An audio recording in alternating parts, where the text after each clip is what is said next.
further ado, he's been here before, but we're going to make him feel even more welcome this time. It's Rufio himself, Dante Basco!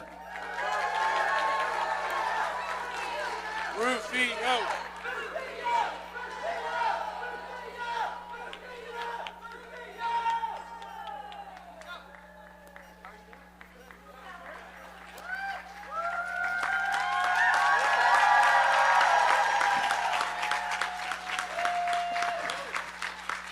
Well, I'll get you started here. What we like to do is give as much time for Q&A as possible. But I thought since we have this whole hour and Janet wasn't able to join us, I told them they need to have some hook questions too. Sure. Or Extreme Days. Has anybody seen Extreme Days? Maybe that, What's up? Maybe you've seen some of his TikTok videos. I've seen some. Hello. Yeah. Zuko here. How are you guys doing? It's great to be back in Altoona. Janet sends her best. She's feeling better. For all the people that came up to ask about her, she's feeling better. And she's so sad she's not here. And she owes me big time for doing a solo panel. I'm Dante Basco. And I guess we'll get into the questions. But I just, you guys know about me, but I'll tell you a little bit. I've been an actor for a long time, longer than probably most of you in this room have been alive. I've been an actor for 40 years. Yeah, that's crazy. Definitely longer than a lot of you have been alive. And through that time, I got to play some really wonderful characters. Some that you guys know, I got to be the leader of the Lost Boys, Rufio. I got to be the Mac Daddy Dragon of the NYC, Jake Long. And then, of course, the misunderstood Prince of the Fire Nation, Zuko. So I'm down. Let's get into it. Let's talk. Let's hang. Someone gave me a glass of wine from the winery, people. So I'm gonna sip on this as we hang. What's up? What's your name? My name is Joe. Thank you for coming What's up, to Altoona. Joe?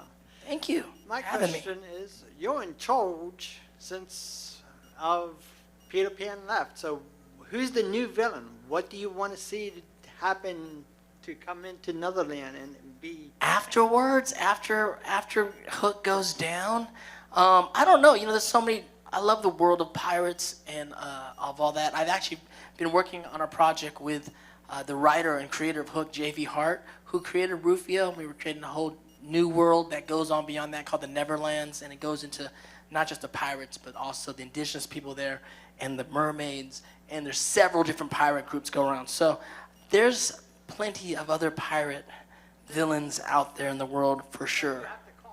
But yeah, that we got to conquer, we got to see. So hopefully we'll see more from the Neverlands in the future. Thank you, Joe. Hello, what's your name? Patra. Patra, were you the Cora earlier? Yeah, I was the You're Cora out of Cora garb. What's going on? Patra, good to see you. Good to see you too. So I guess in that topic, I want to ask a question. What was it like being called back for The Legend of Korra, especially doing General Iroh II, and then they just had to use the same voice you did for Zuko? What was that like for you? Awkward. Yeah. Awkward. No, look, I've been working for Avatar for the better part of, I've been working for Avatar for 20 years. And I'm still working for Avatar. As you guys know, that people that are listening to the podcast that me and Janet Varney do. Braving the Elements for Avatar Studios. So I've been a part of the Avatar family forever. And I love being a part of this whole world. And really the cast and crew, we all know each other, love each other a lot. So when Mike and Brian called me up to come back and do something for the new show when they were doing Korra, it was really a Easter egg for the audience, because they really are engaged with the audience, really love the audience, and they know how much people loved Zuko, so they thought it was cool to bring me back to kind of play my grandson. I thought that was cool too. And I saw the picture, he's kind of a bigger guy, a handsome devil. And we were, trying different things. I was like, yeah, well, we did deeper, hey, and they're I'm trying these different voices. And it's it's kind of hey, no, look a little down. How about this? More there. Oh, no, how about right there? Right there. I'm like, right here? Yeah, do it right there. Like this?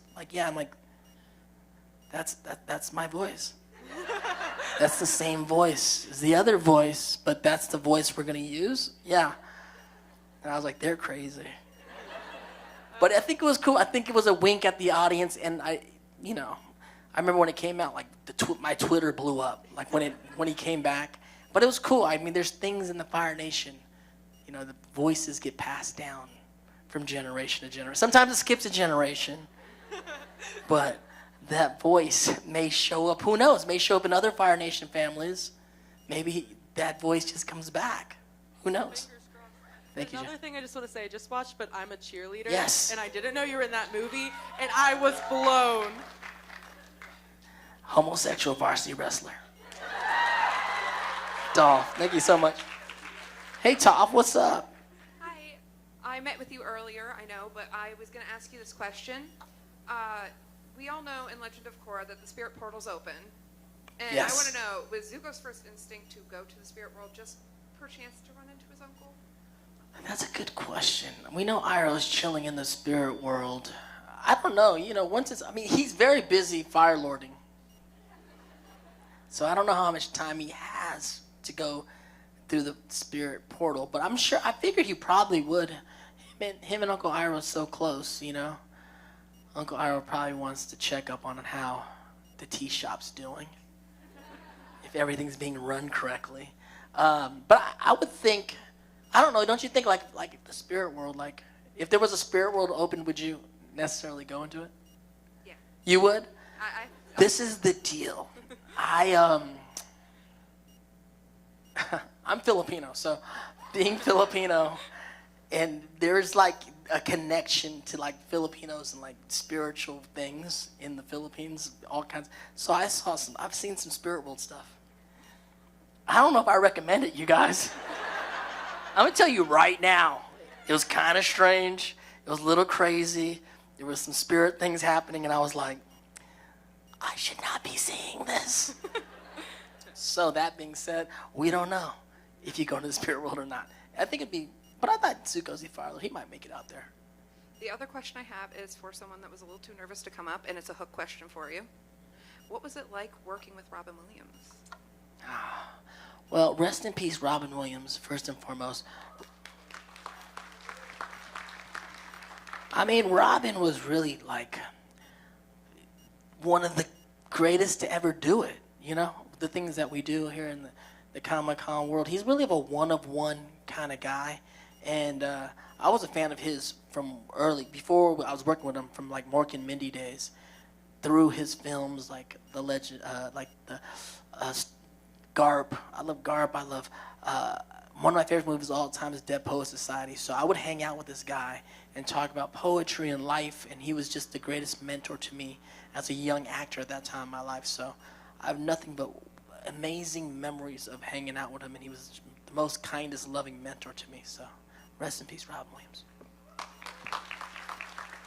Kyle. How's your dad, Kyle? Oh yeah, your Uber's, he's great. Yeah. So when I first got to town, you guys, I ordered an Uber. I'm going downtown, and then this guy picks me up. His name is Josh. Joel. And he says, "Oh my God, my son, he cosplays the cabbage merchant." And his name's Kyle. So here he is.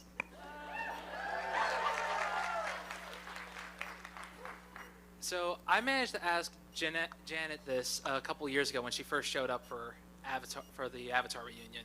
I've been dying to know this from you. If Avatar: The Last Airbender was an adult show, Yes. and you could drop one F-bomb throughout Right. throughout any of the 3 seasons, Right. who would get it, and where would you put it? I mean, of course, the easy one would be my father. But he's the Fire Lord. So Yeah. I don't know if I really want to drop it. And I'm Asian. You really can't be. It's just not wise to be dropping F-bombs at your elders. I would say, I guess, Sokka would be like, my last girlfriend turned into the moon. I'd be like, what the fuck?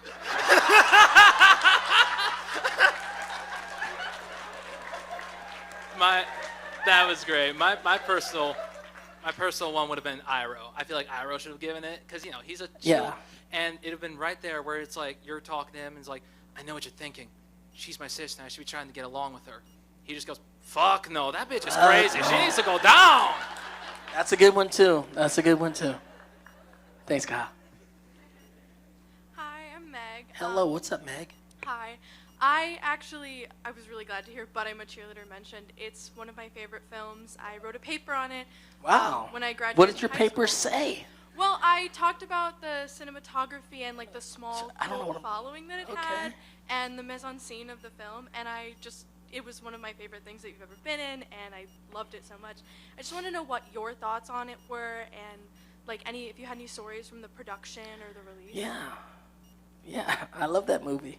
So the movie, for people that don't know what But I'm a Cheerleader is this movie about these teenagers that go to camp to become ungay. They're gay teenagers going to a camp to become ungay, and it sounds very dark, but it's a comedy. Like one of our camp counselors is RuPaul as a man, teaching us how to be men. RuPaul as a man. And this I don't know what's going on with this couch. So this is like what year? 98, 99, something like that? It was supposed to release in 1999, but it came out in 2001 and got pushed. Okay, so we shot it like 99. Yeah. And we were like the young Hollywood cool kids at that time, and we thought we were so damn cool. I watch it now, I'm like, damn, look how cool we thought we were. Natasha Lyonne was in it, a bunch of young actors, and it was great to be a part of this film and really be an ally to the community. I grew up in Los Angeles and Hollywood, so I didn't even think much of it. Now, looking back, they're like, you're so brave to the movie. I'm like, well, that's just how we grew up around that whole area. But the other thing about that movie was I play a character named Dolph, who's gay, who ends up having a boyfriend, and we kiss on screen, and this is the first time I ever kissed a guy. Matter of fact, when they were casting me, the director was like, Dante, you're gonna have to kiss a guy. I'm like, are you okay with that? I'm like, I'm an actor, all right? Like, don't disrespect me. She's like, you really have to kiss a guy. Like, let's have a meeting. Let's talk. What are you talking about? So for guys out there that have never kissed a guy, I have to tell you a few things. One, this stubble is very stubbly. It's very rough. It doesn't matter if you shave it. It's like sandpaper. And the thing is, everyone was like waiting for me and Kip Pardue to kiss because they're like, we're both straight guys. We're like, we're gonna do this. And they're like, how are we gonna do this? Like, what are we gonna do? And we didn't know. But what happened was that an actress, we were like really crazy little. We were young, and we were like, we got a friend who this will remain nameless. One of the actresses on the set was like, well, I'll help you rehearse. I'm like, what are we gonna do? And we were like, okay, how about Kip kisses you, and I'll study. And then I'll kiss you, and then Kip could study. And then we'll figure that out. It was just like a spin the bottle situation in the trailers. Anyhow, we just saved it. Me and Kip saved our first kiss until like we're shooting to get really, And so we shook hands. We're like, good luck. And if you haven't seen the movie, like Kip is like 6 foot, 6'1". I don't know, he's a big, tall, really good looking. He's Kip Pardue. He was like an Abercrombie & Fitch model. And I played Dolph. And originally I thought Dolph would be for Kip because it's supposed to be like, it was written as this blonde-haired like football player, like the quarterback of the football. But then they cast me and they like made me a wrestler, which is cool. And then, so we do the scene and then it's like action. And then Kip grabs me and just kind of like manhandles me. It's like, bam, he just like shoves his tongue down my throat. I'm like, oh my God. And it was like, cut. I'm like, hey, Kip, man, what the fuck? I was like, I'm trying to finesse this, bro. It's like, this is what you do to women? Like, I'm small, you know what I'm saying? I'm in here trying to like have a moment, and you're like throwing me up against the friggin' tree. Like, dude, this is, can you be more gentle with me? It was wild. And then we were like all red because we both have the stubble. How do young women do that, deal with that? That's a lot of rubbing. So that was crazy. But I love my days in the camp. Those guys were all, the whole cast is great. Over COVID, we did our 25th anniversary. And so I love that cast. I love being a part of that movie. And what I love as years went by, that film is kind of meant so much to a lot of teenage kids coming out to their parents. Like, I remember like my Tumblr days. Even today, my IG and TikTok, but my Tumblr days, I get a lot of like messages in my Tumblr of like how that movie helped a lot of teens come out to their parents watching the movie together. And so I'm very proud to be a little piece of people's stories. Thank you. Thank you. Appa. What's your name? I'm Cecilia. Hi, Cecilia. Hi. You're breaking my heart. I'm You're sorry. breaking my heart. So I have an Avatar question for you. Obviously we have our live action show on Netflix and our next Avatar coming out. Do you see yourself, if asked, still participating in the franchise further, or did you kind of see Korra as the ending point? No, I mean, like I said, I still work for Avatar, so I'll be like Avatar for life. You know, that's part of one of those things that I guess I'll be a part of forever. And I love the show, and I love being a part of the show. So we'll see. There's been talks with the live action. It's just weird now because the live action people reach out, and you're like, I don't know if you know the show. And something like they know, they're like, you know the show better than us. I'm like, I don't know what you're doing. I can't do anything just random. They like will throw something at me, and I'm like, I can't do that. Like, if I do that on the show, it's gonna be dumb. And I'm too with the whole fandom. Like, I'm also a fan of the show, and if you're telling me and I think that's dumb, the fans would definitely think that's dumb. So we can't do that. So No. kind of a follow-up. So you've played the Fire Lord, and that's like a top level position. I mean, there's Right. nothing higher than that except the Avatar. In the Avatar. What kind of role could you see yourself, like what kind of character would you play if you were asked to come back? They also asked me that question. I don't know. I would say, well, it doesn't matter. It doesn't have to be above the Fire Lord, but I would definitely have to be in the Fire Nation, without a doubt. I'm like, I'm not coming in to play no Water Tribe, nobody. No disrespect to the Water Tribe. I love you guys, but I'm not doing it. So I don't know what it'd be, but when something right comes up in the Fire Nation, maybe I will come back. Cool. Thank you. Thank you. Hi. Hello, Hi, my name's Steven. Steven. I like the shirt. Cat bus. Yeah, thank you. We had a flying bison. He was like a bus, too. So you mentioned your Tumblr days, and I remember there being a lot of, discourse, ship wars around Avatar on there.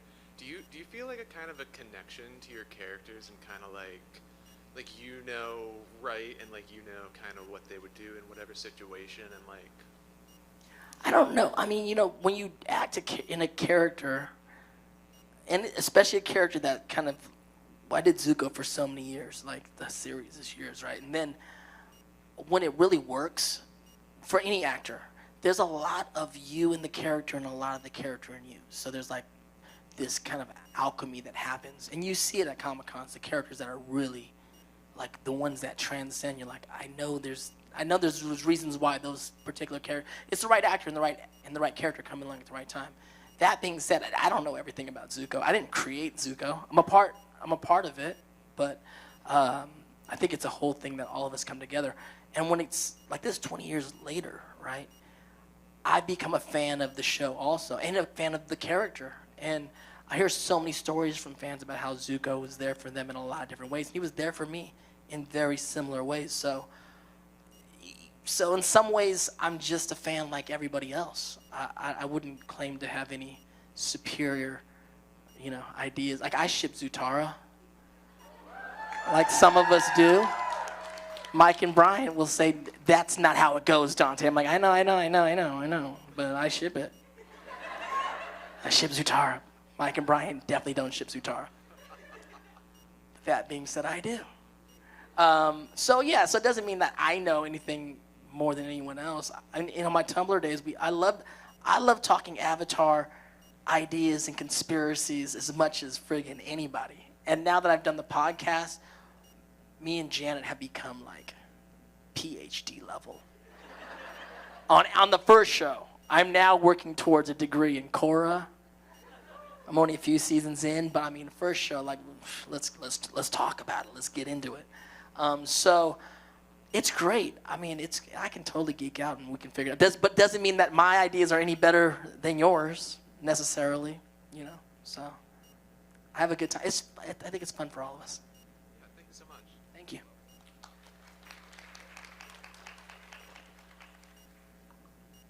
Hey, good to see you. What's your name again? Garen. Garen, how you doing? I play Garen in League of Legends. Sometimes. On the top lane. Spin to win, Garen. Spin to win. Cool. So I got a little bit of a two-parter here. Yeah, you can tell I don't play League of Legends. You should. Yeah, but so as you said, you've done a lot of work in Hollywood over the years. What is a particular role or project that you've done that you wish got more attention?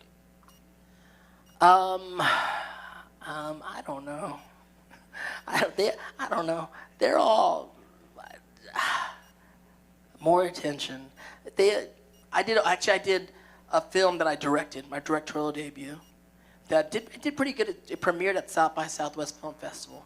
It's called The Fabulous Filipino Brothers. I wrote and directed it, my first time directing, and it did really good. But hope it gets more attention as it's out there, so you can go rent that, you guys, on like Apple or like Prime. But it's called The Fabulous Filipino Brothers. Stars me and my brothers and I got to direct. I wrote and directed, so it's kind of fun. Awesome. Thank you for coming, and thank you for answering my question. Thank you, Garen. Try League of Legends. There's a character with your name on it. Hello, Dante. Hello, what's up? Good to see you again. Here's my question. What was it like working with Mark Hamill in Avatar? Great. No, Mark, look, I've told this story before, but this story now I've said it so much, I don't know exactly what's going on, but this is what I remember. We usually, a lot of times when we're all in LA, we do a lot of the scenes together, me and the rest of the cast and whatnot. But depending on the episode, you do whoever's there. So I show up in the studio one day in Burbank, and it was like later in the day. It was like maybe like a late session, like a 3-4 o'clock session, right? And it was like a rainy day. So it's like a gloomy day. And I kind of come into the studio, and the director's there, Andrea Romano, the legendary director. And I'm by myself in the studio, dark studio. And she's like, okay, we're just waiting for Mark. Mark's coming in to play your dad. I'm like, okay. Mark. I don't know who Mark is. And then the door opens, and there's a dude dressed in all black. It's like just kind of like mist comes in. And it was like, I'm like, that's Mark Hamill. But I didn't say it I didn't say it like inside my soul. I said it. And I was just playing it cool because we're all peers. You know what I'm saying? And then so he just kind of like looked at me, and then he just kind of floats in the room on the mist, and he came over here, and then we started doing the scenes. And these scenes were like early Zuko Ozai scenes, and like going in there, and I kind of speak out of turn. He yells at me, and then when we talk about we get into fights, and it's like Agni Kai stuff. We're doing like all that like father-son yelling at each other stuff, No father, things like that. And I'm like, we're doing Vader and Luke. It was like, what? I'm a big Star Wars fan. So I'm like, we're doing Luke and Vader. And I'm Luke. And then he scars me. And then he like leaves.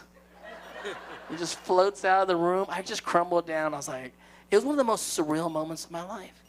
Like imagine you doing a scene with Mark Hamill and he's Darth Vader. That's exactly what it was like. So cool. It was very cool. And so that was wild. So now, I mean, so I got to work with him throughout the years now a few times. I did another series with him called Zevo 3 that nobody saw. And then I remember I went to a party one time, and it was this guy, Kevin Michael Richardson, KMR, like one of the biggest voice actors, and it was a big birthday of his, and he had all these voice actors on a big boat for his big birthday, and we all went out. So he like kidnapped us for like 4 hours, and we all went on a, I don't know, karaoke cruise? I don't know what we were doing. But like Mark was there, and I roll up there on the top of the boat, and Mark's like, Dante. And I was like, Luke Skywalker fucking knows my name. It's still crazy to this day. I'm humbled by him always. I love Mark, man. He's great. So Thank you. thank you. I'm just telling stories now. What's your name? What story? You want to hear a story about anything? What's your name? Willow. Willow. Cool name. What's going on, Willow? How's life? I have 3 questions. Oh, let's go. Let's go. I have 1. What's going on, Willow? Who's your favorite character except you? Except for Zuko. In Avatar? Jet.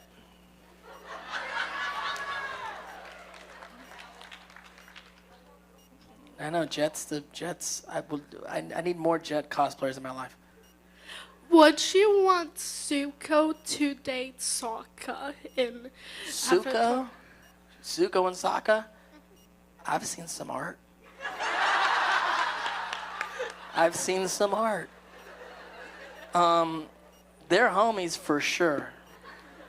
You know, another place, another time. I've seen it. I'm not against it, you know. Could I sit up there with you for a few questions? Sure, come here, come on. Let's go. Sit right here. All right. Your name again is? Willow. All right, Willow. Willow's going to be with me for 2 questions. 2 questions. 3 questions. All right, come on. Well, who's next? Hi, I'm Alyssa. Alyssa. Yes, I'm the weirdo from earlier. Alyssa, there's no weirdos in the Fire Nation. I have a question. So obviously Zuko has this crazy, awesome, like redemption arc in the animation. Yes. And I just wanted to know, were there ever any moments in voicing him that you had some crazy, awesome, like revelations from your own life as you're working through what he was working through? Yeah. I didn't notice till later. What's your name again? Alyssa. Alyssa. This is Willow. Hi, Willow. You know, I didn't know, because when you're doing it, you're just kind of doing it. And I didn't remember much about when we did. I mean, I remember we saved the world. But the nuances of everything. And when the show became so popular, I didn't really understand, like, what happened. Like, because Zuko became so popular, I was like, what? I don't remember what I did, you know? Because sometimes you just kind of go outer body when you're acting. And then when I went back to watch the show for Braving the Elements, and we got to really break down each episode, I really had a total recall about my life and what I was going through during that time. And it just so happens I was going through a lot of personal trauma, and there was a lot of things I was going through that really mirrored what Zuko was going through in a different way. And so it's like sometimes the right actor and the right character meet at the right time, and then that becomes part of the DNA. Because I was getting out of a very cultish acting school that was very traumatic to me, horrible. And I was going through all that during that time. And so I had my own personal ozai that I was dealing with, and a lot of pain. So I think that was part of why I kind of blacked out when I was doing it. But then it leaves it left behind the performance of Zuko, you know? Thank you. I actually have one more lighter. One more. You're like Willow. It's a lighter question. So, obviously Zuko, Fire Lord, duh. But if he were in modern day times, what kind of job do you think he would work? And do you think he would still hate it? Yeah, that's good. That's a good question. Zuko, modern days jobs. What do you think, Willow? Anything? McDonald's. I think he can. Maybe. I mean, a chef for sure. I think he'd be a chef. We're dealing with fire, possibly. Yeah, he'd be like that show, The Bear. Like he loves it but hates it. Like maybe the bear guy has a lot of Zuko in him. He's got a lot of like loyalty, but I think dealing with fire still. But for sure, hates it. For sure. Thank you, Alyssa. Hi. Hello, what's your name? Lex. What's up, Lex? Cool name. Thank you. Villain name, kind of. Lex I don't know. Luthor, you know. Yeah. So, I grew up with the show. If you want to know what a kid that was like 5 years old when it came out, this is what they look like now. Yeah, I know. They look right? grown up. They look big. And the show has gone on to have a spin-off series, a live-action show. But there was like a blip at one point in the late 2000s, I would say, for the overall, show. The live-action movie. Hold up, Lex. Lex, you are the villain. Lex, don't live up to the name right now. So, the live-action movie, it's personally a cult classic for me because I have to show it to every single person I know and I force them to sit down and watch it. You're so Lex right now, Lex. So my question is, if you have watched it, which I assume, what was your initial reaction or the initial, maybe your cast reaction to the movie? And I want you to be honest. I don't want any PR answer to this. No. Lex is out here being Lex all over the place. The truth about it, Lex, I've never seen the movie. This is the movie. This is Willow. This is the Voldemort movie. This is the movie that shall not be named. But it's here. It's here. I haven't seen it. I know a lot of people hate the movie. Some people like it. It's M. Night. I'm a fan of M. Night Shyamalan. So I don't know. Look, I always tell people that when it was out and people were so upset, I was like, you guys, you got to realize it's kind of hard to make a good movie. We all think it's easy to make a good movie, but I'm like, think of all the movies you saw last year, like how many were actually good? And like, yeah, it was some. Right. But I want to watch it. I vowed that I will watch it someday. I want to stream it with some folks, and then we'll have like a drinking game. We can all watch it together. Absolutely fantastic movie to drink to. We'll do it online. I'm gonna do that. Last time we did a drinking game when we were during COVID, and me and Jack DeSena and my assistant at the time, Justin, got too drunk. It was a cactus juice episode, and it was the quenchiest. And we got so drunk. I mean, I don't know how Jack got home. He got home safe. My assistant was he crashed out on the floor of my office for like a day. And my girlfriend was like, "Who's that?" I'm like, "My assistant." It's like, "Why is he there?" It's like, he's sick. Alcohol poisoning, I think. Thank you, Lex. Thank you. Hey, Dante. Hey, what's up? What's your name? Matt. What's up, Matt? Oh, we met earlier, Matt. Yeah, what's up, man? Good to see you. So I have two questions. One's related to Avatar, and the second one's a personal one, if you don't mind. Okay. I mean, we're good. Let's do it. All right. First question. Do you think Zuko would have wanted to integrate his mom back into his life, or let her enjoy the new life she's created? That's a good question. I think, it's so weird. Like, that's the thing about Avatar. Is like, it's very nuanced. I grew up in the 80s, and I loved the animation and the stories back then. And I loved things like Transformers, right? And Transformers, it's great. But guess what? The world is not Autobots and Decepticons.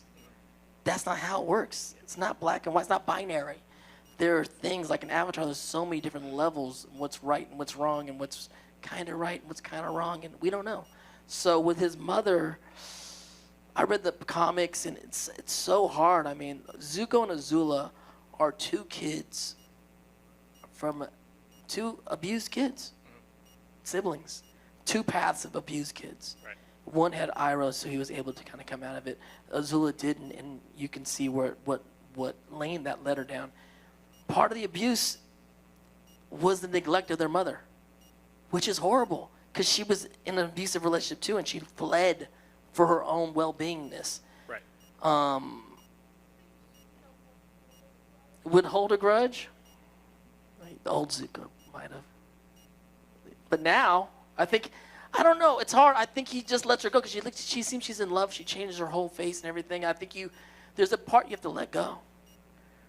I mean, I don't know. Would mom want to come back? She's like, oh, you're the Fire Lord now? Let's go. Right. But she already had that life. I don't think she was about that life. She had kids and she had a whole thing going on. And I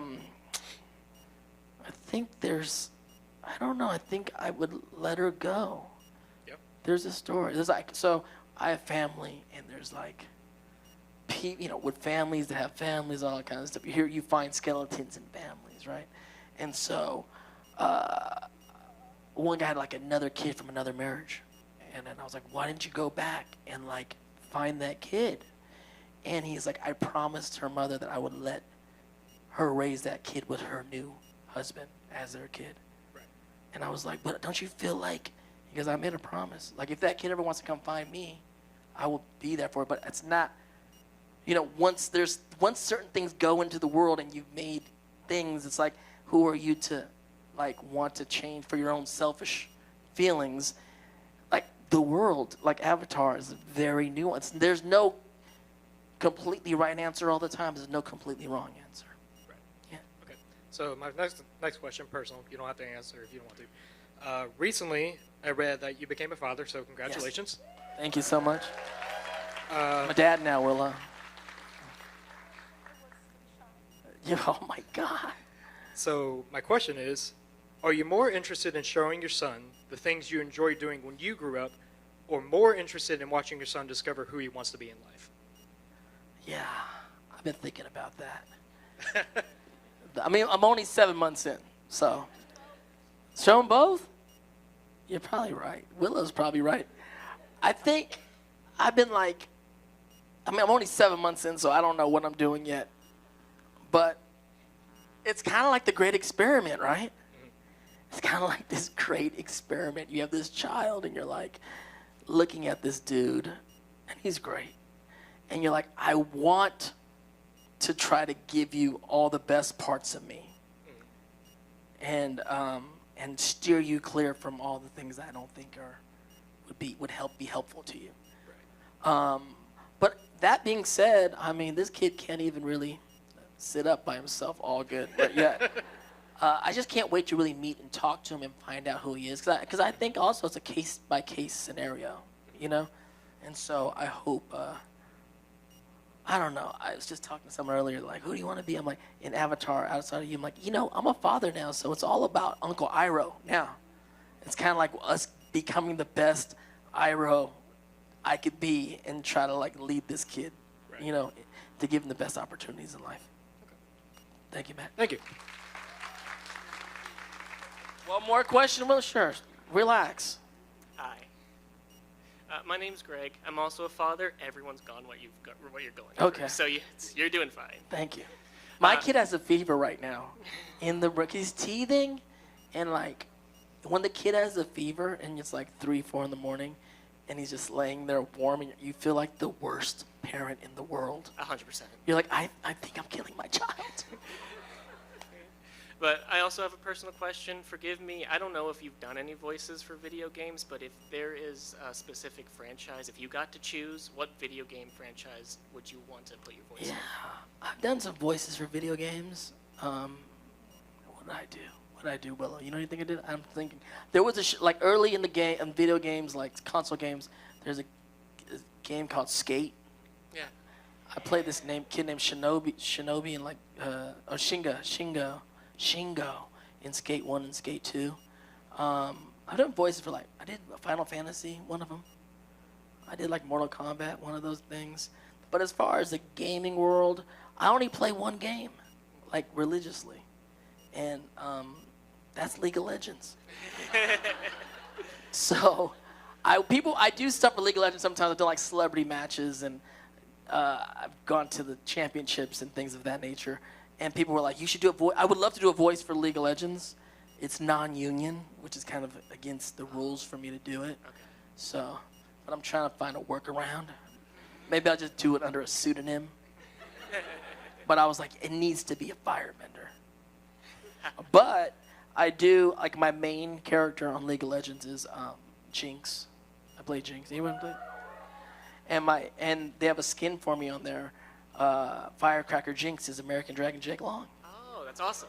Yeah. So maybe I'll do something in League of Legends. But also, I think, like, they should bring Jake Long into Kingdom Hearts, don't you think? That'd be great. Thank you. Thank you. Thank you, Willow. And a message too? Thank you. Ladies and gentlemen, this is Willow. Give it up, Willow, one time.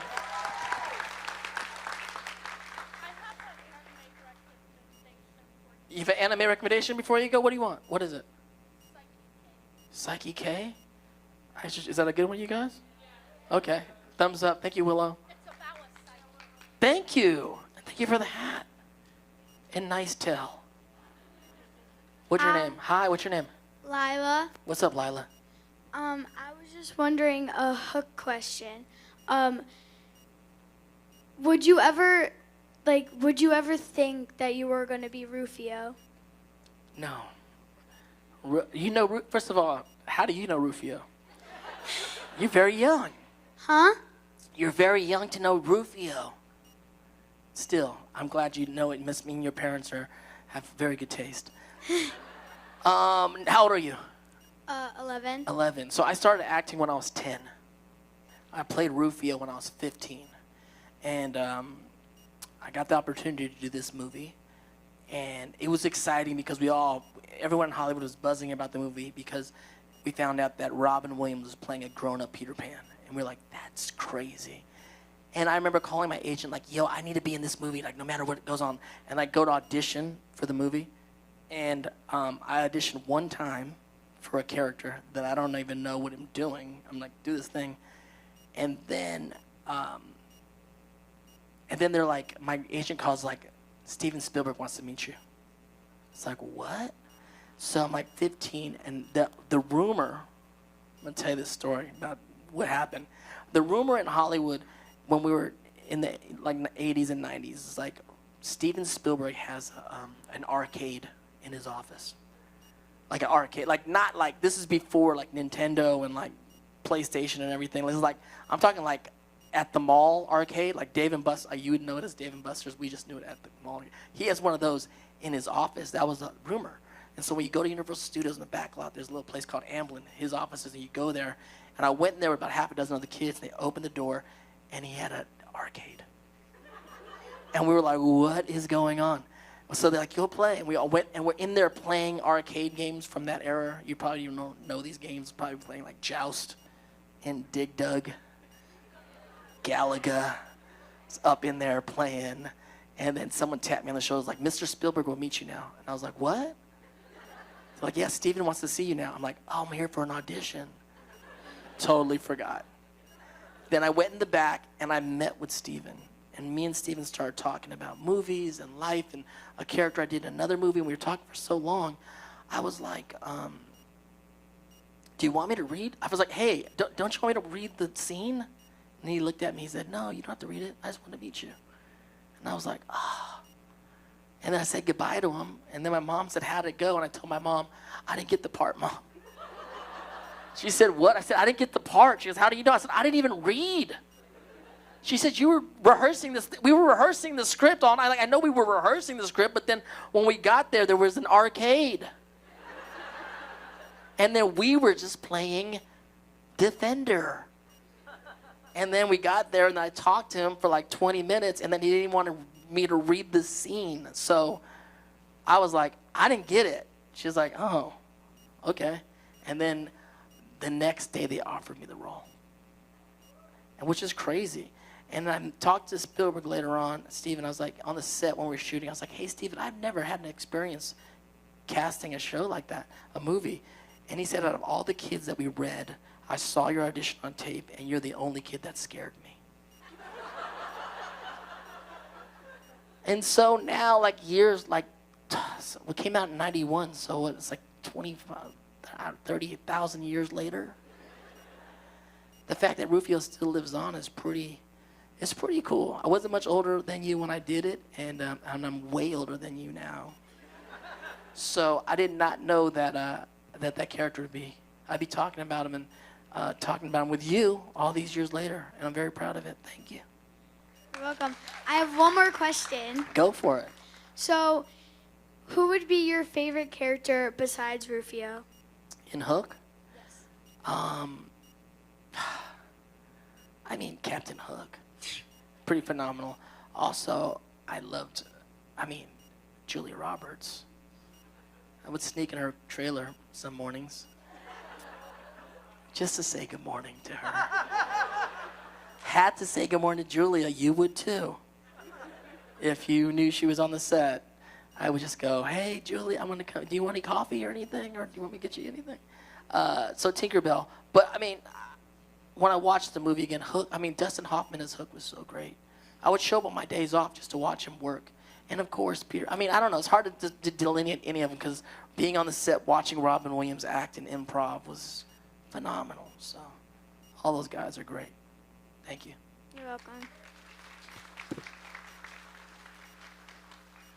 Hello. Hello, what's your name? My name is Sarah. What's up, Sarah? What's up? Chilling. We're in Altoona. We're in Altoona. You and me, Sarah. We Altoona. Oh, live. I actually have a question about Take the Lead that you did. I love Take the Lead. Damn, we're going through the whole repertoire.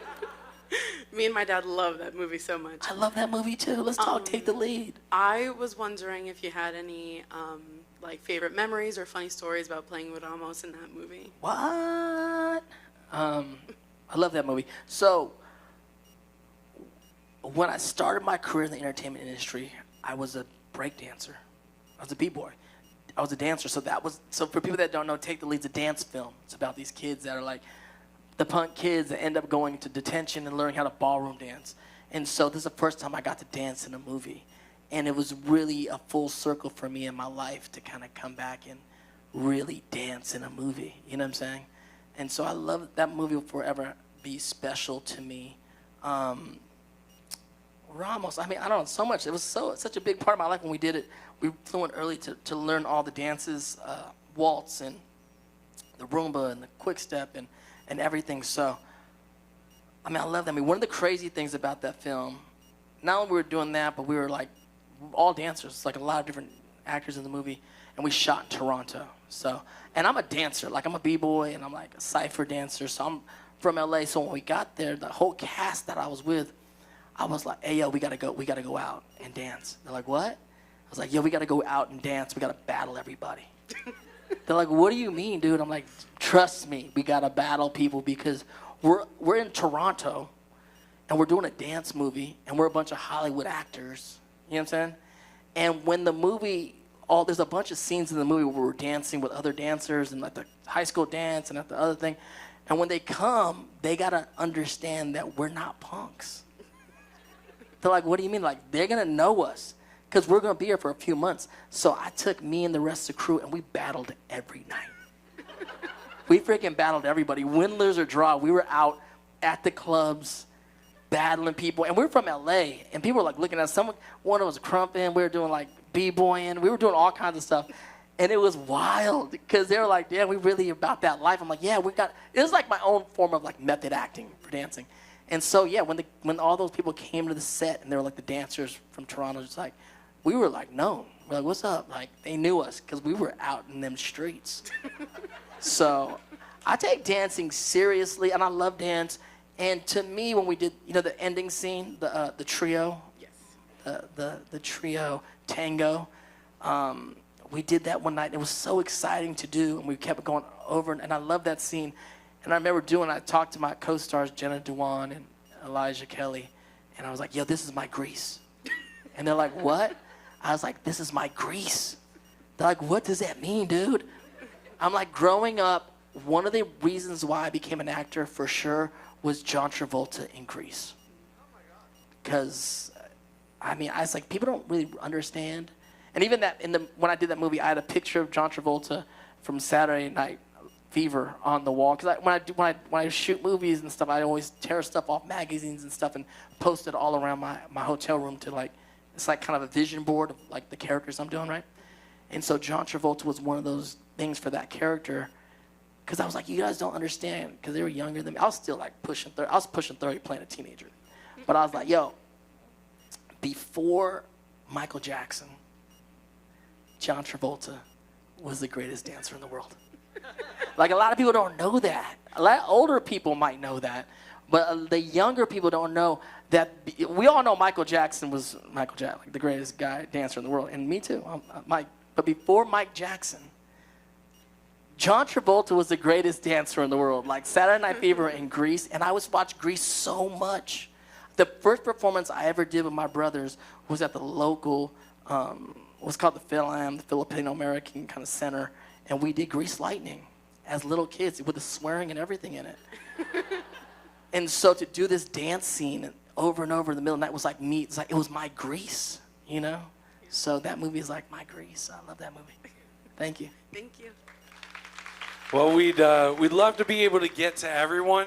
We have time for one more quick question. So you're on the spot, bud. How quick? How quick do we have to be? We have that much wine. We have that much wine you have left that right much there. wine. Okay. Yes. Listen to Dante. I'll do a really quick one and then a lesser quick one and just see what happens. First of all, my name is Kip. What's up, Kip? It's not often that I hear stories about other people named Kip. Yeah, I know. That's why I wanted to come up and introduce myself. What's up, Kip? I have not kissed any Dantes. I'm sorry to inform you. Your life's not over yet, Kip. Not in front of the fans. Sorry, that's my girlfriend. My first question to you is Kip related. How many Kips have you met? Which one's your favorite, and why is it me? You're number 2, Kip. You're the second one.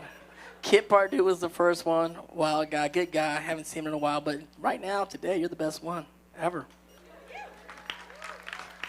Would you like my business card? Yeah, what do you do? I do photography, videography, Okay. acting. Does your shirt and hat say Kip? Yeah. Damn, Kip, you're repping hard. Kip Tonkin Productions. I'm on Instagram. I'm also on YouTube. Let's go, Kip. Here, I saved this one. Thank you. Yeah, give it to me. All right, thank you so much. That's it. So All it was right. all shameless self-promotion the That whole was time. cool. You know, but in any case, I mean, we got to have him once, and we got extremely lucky to have him again, and hopefully we get a chance another time. The Hook stuff means the world to me. So thanks so much Thank for you being guys so here. Give him one more hand for Dante.